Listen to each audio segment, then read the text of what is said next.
पढ़ल जी हमने के धन विधेयक, वित्त विधेयक और साधारण विधेयक। यानी लोकसभा में एगो होला संशोधन विधेयक भी, संविधान संशोधन विधेयक। चार संशोधन विधेयक आसाने है, यानी विधेयक चार प्रकार के, एक धन विधेयक, वित्त विधेयक, साधारण विधेयक, एक होला संशोधन विधेयक। संशोधन विधेयक मतलब कि किसी भी संविधान में यदि संशोधन करना है तो उसको संशोधन विधेयक कहेंगे। मान ले कि राष्ट्रपति के ही कोनो बने के नियम कानून में सुधार करे के बा, या प्रधानमंत्री के भी बने में कोई चीज बा जो हटावे के बा या जोड़े के बा, तो एक संविधान में क्या करे के पड़ी, संशोधन करे के पड़ी। तो ओकर नाम धर देनी जगह संविधान संशोधन विधेयक। यानी जो संविधान में लिखा हुआ है उसको तुमको क्या करना है, हटाना है और किसी और चीज को वहां जोड़ना है, तो उसको हम संविधान संशोधन विधेयक कहेंगे।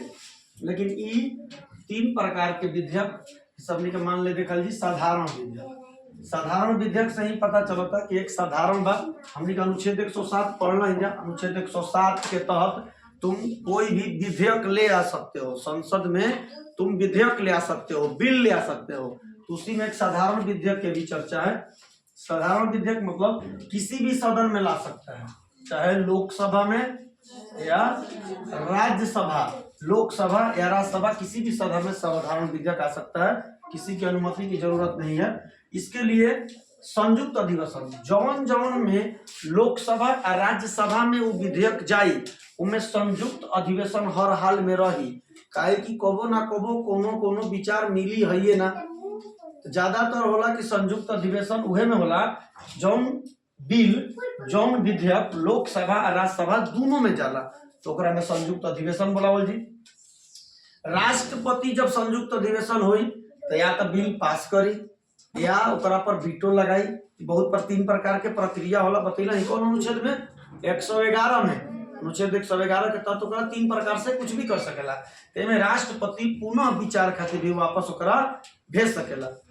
उ टकरात नहीं के छोड़ दो ओकरा उठगा के, उ टकरात नहीं के हो ना ना उड़े कोई ना टकराएगा। तो ये एक साधारण विधेयक है, कोई भी साधारण विधेयक तुम इतने प्रकार से ला सकते हो, कोई विधेयक। अब हमने के धन विधेयक समझ जाइए ना, तो बाकी जितना विधेयक बच जाये उ का हो जाये सब साधारण विधेयक। साधारण विधेयक में सब कुछ आ जाये, लेकिन धन विधेयक सब कुछ ना हो सकेला। ओकर मेन बा जितना पहले धन विधेयक लिख ले बनी, अगर धन विधेयक बता दे तो ई सब धन विधेयक हो जी, तो बाकी सब बची उ का हो जी साधारण विधेयक।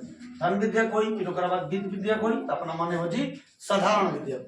हमने के देख कोई भी विधेयक को धन विधेयक कब कहेंगे, विधेयक के मतलब कहे बतैनी कानून।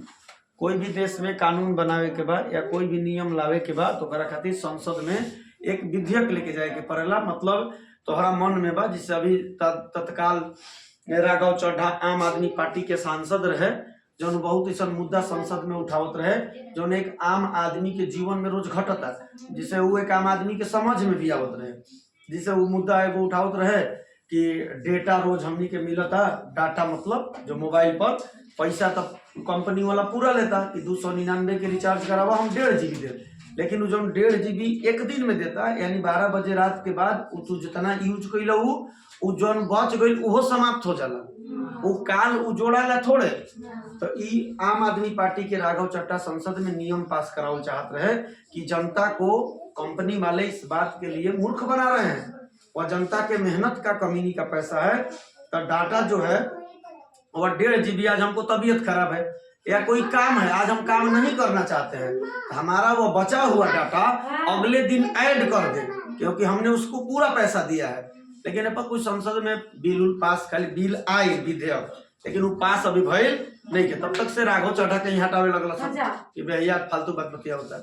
अब जैसे कह के ओकर पार्टी कहीं ओकर हटावे लगला सन, तो बहुत सारा ओकर मुद्दा जो रहत रहे, जो लागत रहे कि बहुत बढ़िया बात बोलल भाई हमारा है चाहिए, आज हमारा तबीयत ठीक बा, चाहिए हमारा ज्यादा काम बा, हमारा वो डेटा जो में ऐड रही तब काम कर लेती ना, तो ज्यादा काम रहता तो डेटा लिख देता कि 1.5 GB आपका समाप्त हो गया है, नहीं समाप्त हो गया, जो बचा वो तुम्हारा नहीं है, फिर लैप्स हो जाएगा।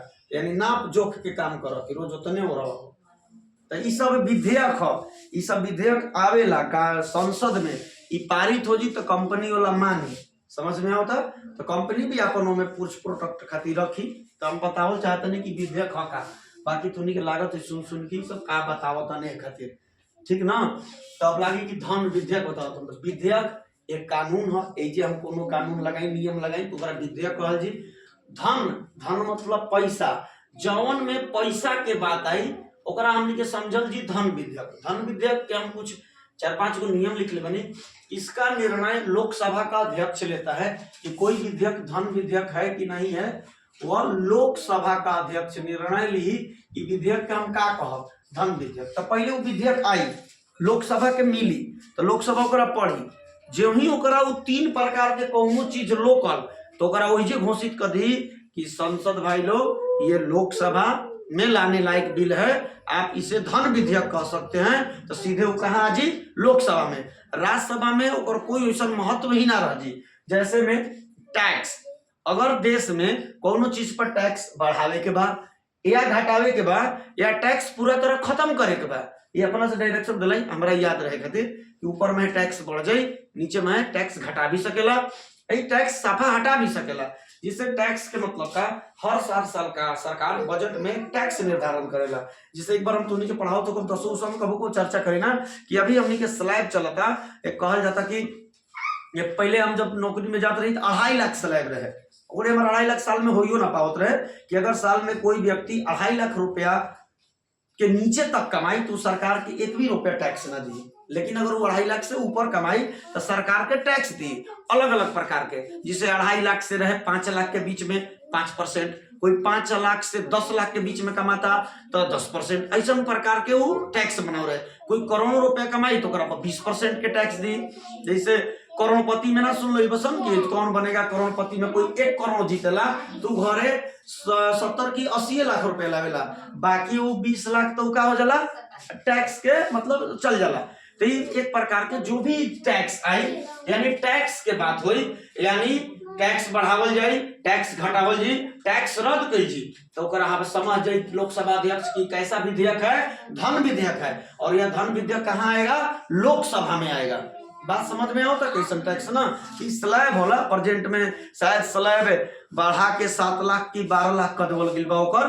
तब की कोई व्यक्ति जिसे मान लो हम ही बनी, अगर हम 7 लाख रुपया साल में कमाई तो हम सरकार के 1 भी रुपया टैक्स ना दे, ओकरा से ऊपर कमाई तो हम सरकार के का दे टैक्स दे ओकर आमदनी के। तो ये हो गई टैक्स गढ़ा मतलब घटाना बढ़ाना या टैक्स को खत्म करना। जिसे कोनो चीज पर टैक्स पूरी तरह खत्म भी हो जाला, जिसे टैक्स आदमी खत्म कइल बा हमने के का कह सकने जाके टैक्स पूरी तरह से मतलब खत्म बा, ओकरा पर टैक्स ना ले सकला। जिसे तू कहीं अनुदान देता बा तो तू टैक्स के भागीदार नहीं। हमारा भी पैसा बा, अगर हम कोनो अनाथ आश्रम चलता या कोनो एनजीओ के द्वारा संस्था चलता ओमे हम ले जाके हमारा भी पैसा बा ओमे अनुदान कर दे तो ओकरा में हमरा कोई टैक्स ना लगी। मंदिर में फिर टैक्स नहीं लगा कि हम जाके मान लो तारा चंडी माई भी अभी भी हमारा भी बोड़ा में अगर पैसा भरल हो एक बोड़ा तो ले जाके 20 लाख दे दी तो टैक्स लगे वाला नहीं है। तो बहुत सारा टैक्स सरकार हटा भी देले बा। तो ये सब किस में आता है, सब ये सब के मामला में कोई भी विधेयक आई टैक्स के मामला में तो ओकरा सीधे का कह देवल जाई धन विधेयक कह देवल जाई। अब क्या कहता है सरकार का ऋण या कर्ज, सरकार कभी कभी ऋण भी लेवेला। जैसे कोरोना में सरकार के का होला देश में लचर स्थिति हो गई, आमदनी कम हो गई, पैसा है ये लिखे, लेकिन ओकरा देश में विकास के काम करे के बाद तो कोई दोसर देश ले का मांगी कर्जा मांगी। जिसे कर्जा अभी तत्काल में मान ले सबसे बेसी पैसा लगेले रहे पिछले 4-5 साल से लागता जापान सरकार बुलेट ट्रेन चलावता। बुलेट ट्रेन जो चलता भारत में ओकर पटरी बनता सब काम चलता तो सारा पैसा कौन लगावता जापान सरकार, पूरा पैसा लगे बा। और पूरा पैसा बहुत कम ब्याज पर लगे बा, मतलब ब्याज कह जाला कि बहुते रुपया लगे हुई ना, बहुत रुपया लगा होता तो 1% या 0 कुछ % भी ब्याज करी तो बहुत पैसा हो जी। उस सरकार से फिर वो अपन जो लगा होता तौनो पैसा सूद समेत तो वापस ली, तब जाके वो बुलेट ट्रेन पूरी तरह से केकर हो जी सरकार के हो जी। यानी कह सकलस की कबो कबो कोई आदमी भी बहुत ज्यादा पैसा बा लेकिन कोई आदमी भी जमीन बा, दो कंडीशन होला, जमीन वाला के पास पैसा नहीं के तो कुछ खोलत नहीं के, हमारा भी पैसा बा तो हम कुछ खोल नहीं की कहत कहे हमारा भी जमीन नहीं के। तो जमीन वाला ऐसा काम पैसा वाला करलन कि तू अपन जमीन दे द तहार हम जमीन के का करब कि या तो रॉयल्टी दे जो कुछ भी दे या हम पैसा लगाओ तनी। तो जमीन वाला भी एगो अपन बात रख देवलन कि हम जमीन दे लेकिन तू हमारा में लगई बा तो तू हमारा एक किराया बांध, उ किराया तार पैसा में धीरे धीरे घटत जाई। जैसे जापान सरकार मान ले बुलेट ट्रेन चलाई, बुलेट ट्रेन जब पूरी तरह से चले लगी तो ओकर आमदनी हुई, जब उसे आमदनी हुई तो सबसे पहले जापान सरकार का करी अपन सारा पैसा के असूल कर ली, सूद समेत असूल कर ली। जब असूल हो जाई तो सरकार के फिर का करी और हैंड में दे दी कि अभी आपका हो गया चीज। तो ये सब ऋण सब एकरा बारे में अगर मान लो कोई देश के कहीं से कोनो दूसरा देश ले कर्जा लेवे के बाद आ उ में आवत विधेयक तो ओकरा लोकसभा अध्यक्ष का साबित कर दी, धन विधेयक साबित कर दी। फिर मान ले संचित तथा आकस्मिक निधि, ये बतिया बड़ी भुलात रही जा। संचित निधि, आकस्मिक निधि, संचित निधि, आकस्मिक निधि के आसान भाषा में कोई मतलब समझे ना तो ये कह सकलस ना कि जिसे पर्स रहेला ना बगली में तो 2 प्रकार के रहेला। मान लो हम पर्स रखी ना तो बोलब तो मैडम जान जी जिसे 500 के कोई नोट दे देवेला तो मैडम देखले बड़ी पर्सवा में तरी से एगो खोपचा में जगह होला तो ओकरा ओ में आदमी चमोड़ के डाल देवला। आ 100 200 के नोट रहेला तो अगले रहेला एकदम तही आवल, ओकरो से आगे 10 20 50 होला तो उ बोला कि 500 बड़ी बाद में निकालब, एकदम दिक्कत हो जी तबे निकालब, मतलब एकदम खोपचा में धैले बनी ओकरा लुकवा के धैले बनी।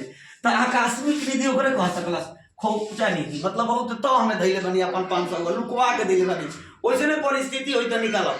संचित निधि ओकरा कहल जाला कि तुरंत जब काम पड़ल तब पट निकलने हरास बनी से देले के नहीं तो एकरा कह सकलस संचित निधि।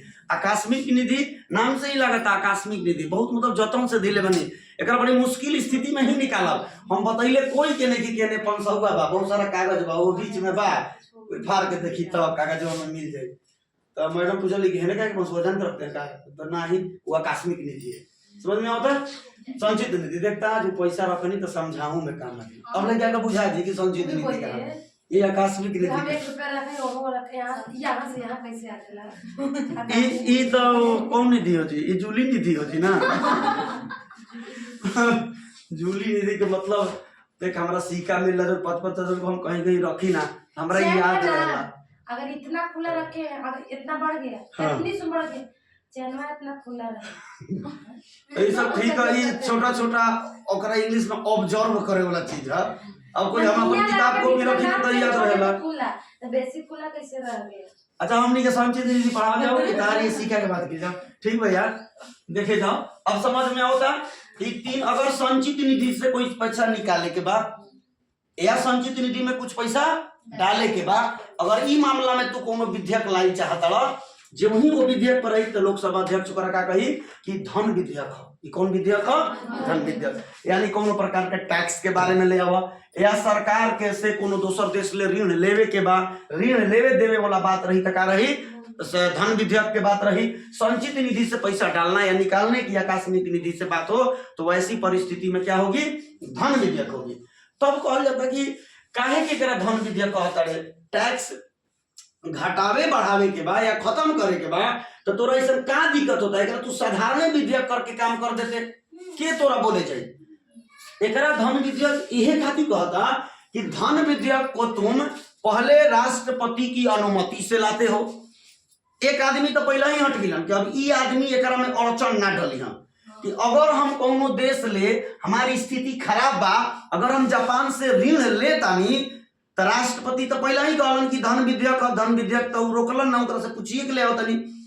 दूसरा कंडीशन होता था कि अभी राज्यसभा में जाइबे ना जाई लेकिन ओकर कोनो जाए के वैल्यू ना रही, यानी राज्यसभा इसको रोका टोकी नहीं कर सकता है।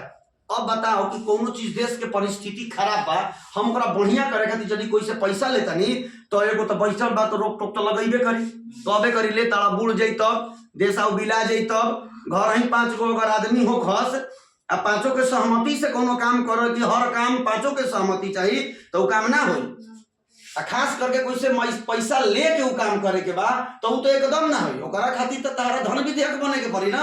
धन विधेयक है कि कुछ विधेयक ऐसा होगा जो मैं ही लाऊंगा और मैं ही पास कर लूंगा, कुछ विधेयक ऐसा होगा मैं चारों से पूछूंगा।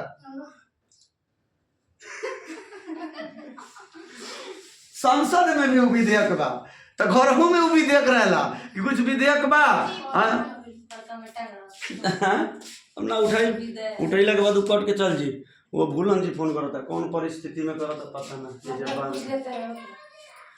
हम भूलन जी भी लगा कौन पूछो था भूलन जी कैमरा चल रहा है।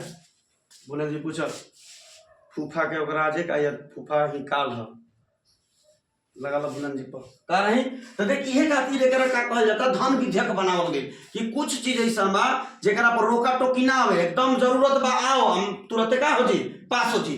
क्या कि धन विधेयक लाई लोकसभा के ही आदमी, लोकसभा में उहे आदमी रहलन जेकर सरकार रहेला।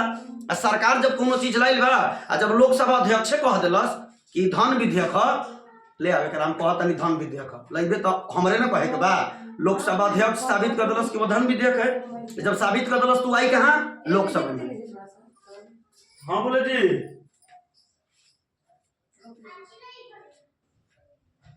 तो वाईफाई के पासवर्ड बोल तो पुत्र को याद बरे याला 26 हैं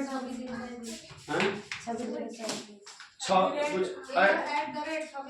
ए बढ़ की ए बढ़ की @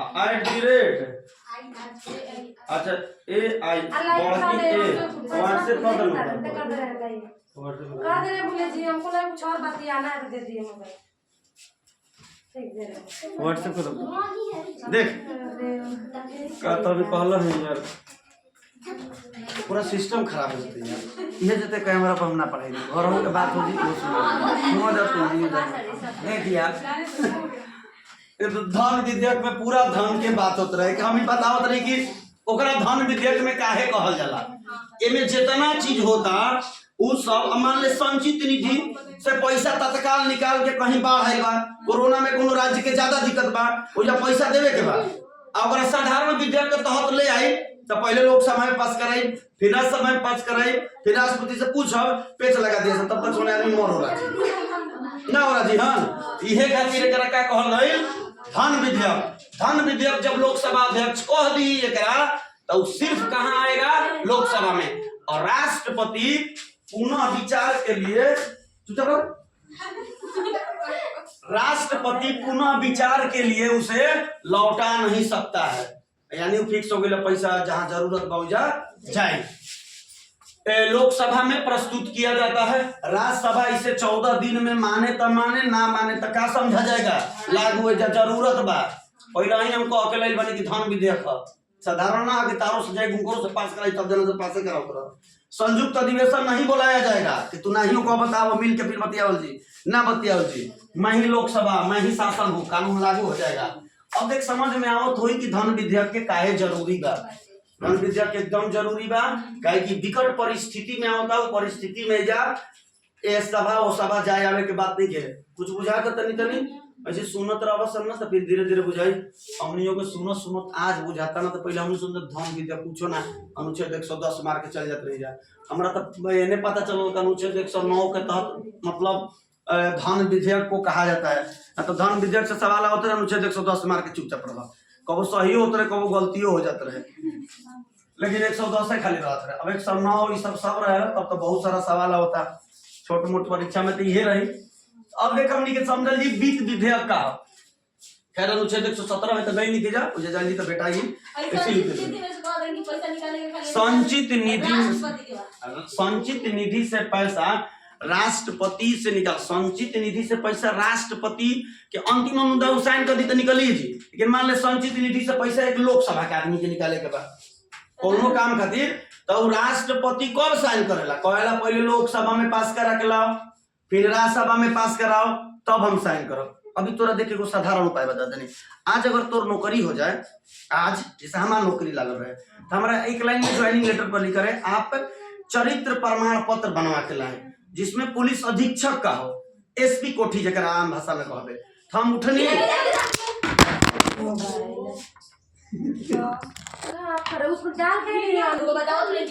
ना देख हम ही बताओ तो अभी याद पड़ गई कि पूछा था कि पैसा मतलब संचित निधि से कैसे निकले तो हम ही बताओ तो तोरे कह कि जिसे आसान भाषा में कि नौकरी कोई के लागेला ना तो ओकरा से मांगेला का चरित्र प्रमाण पत्र। तो चरित्र प्रमाण पत्र आदमी एसपी कोठी के मांगेला तो मान ले हम उठनी सीधे अपन ज्वाइनिंग उठनी साइन करा करला चल गई कहाँ एसपी कोठी चली मतलब साइन करी हमारा नौकरी लाग गई ज्वाइनिंग लेटर। हाँ तो कहता कि अरे इजा डायरेक्ट ना बनेला एसपी कोठी के एक नियम होला।